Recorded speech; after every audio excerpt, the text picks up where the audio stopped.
Have you been on a genealogy research trip, or are you planning on taking one soon? Don't forget proper debriefing when you get back.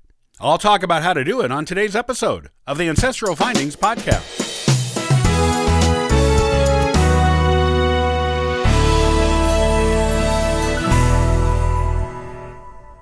So, you have been on a genealogy research trip. That is wonderful. You've probably discovered a lot of new and interesting things about your family history, and had a lot of fun along the way. You have walked where your ancestors walked, seen some of the things they saw, and gained a better understanding of who they were and what their lives must have been like. A genealogy research trip is good for so many parts of your family history research. You have probably taken a lot of notes and pictures. When you get home, you need to debrief the information you have collected right away so you can make sure you remember it and make sense of it for the future construction of your family tree. Here's how to debrief after a genealogy trip. Label pictures right away. This should be the first thing you do because the details of those photos are likely to be the first thing you forget. Whether they are physical or digital photos, label them with the following information. Date the photo was taken. Where it was taken. Who is in the photo? Include maiden names in parentheses on married women. Any special occasion for which the photo was taken, if applicable.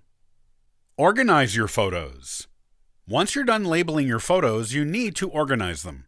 Separate them by family branch, then by the person of the family group within the family branch, then by place, then by date. Put them in photo albums or in digital photo folders according to this organization method.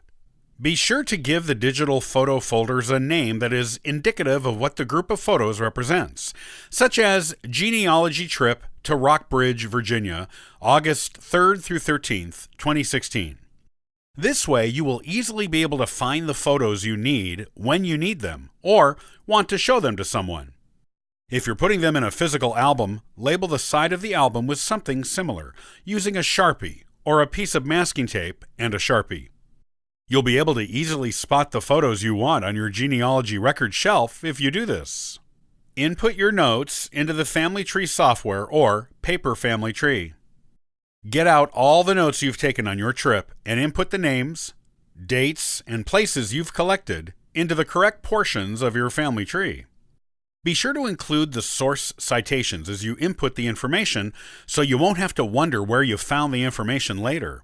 Having the source citations also makes it possible to publish your research in a scholarly genealogy journal later if you decide to make your research public. You should either have photos or photocopies of the sources of your information that you took on the trip, or the sources should already be written down in your notes.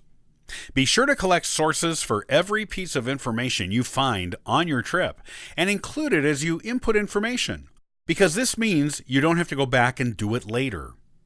Just get it done now, and you'll have a nicely researched family tree with as little extra effort as possible. Once you've recorded the names, dates, and places from your trip, go into the notes section of your software or your paper tree and transcribe any personal information on your ancestors you came across. This could be stories about them you found in books on your trip, interviews you did with distant relations, stories that revealed themselves in old court documents, or any tales you came across in other locations, such as newspaper archives, local archives or museums, historical societies, churches, and other state and town sources you consulted. Be sure to add a source citation either at the beginning or end of any personal story you tell about your ancestors. Properly store and label artifacts. If you were lucky enough to come home with an artifact associated with an ancestor, such as the one that was given to you or that you purchased or even found while doing other research, take steps to protect it once you get home. Label it in a safe way that won't damage it, and include information on who it belonged to, when they owned it, what it is, and where you found it. Store it in a safe place, either on display or in storage with other genealogy artifacts from the same person or branch of your family. Do these things and you will have a successful genealogy trip with information that will enrich your family history for generations to come who want to study it. They'll be glad you did debriefing the right way, and so will you.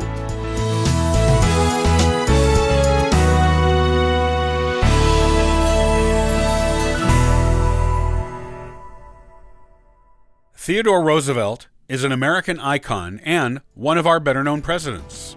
I'll talk about the story of how he became that way, going from rich boy to cowboy, on the next episode of the Ancestral Findings podcast. Copyright by Ancestral Findings, all rights reserved.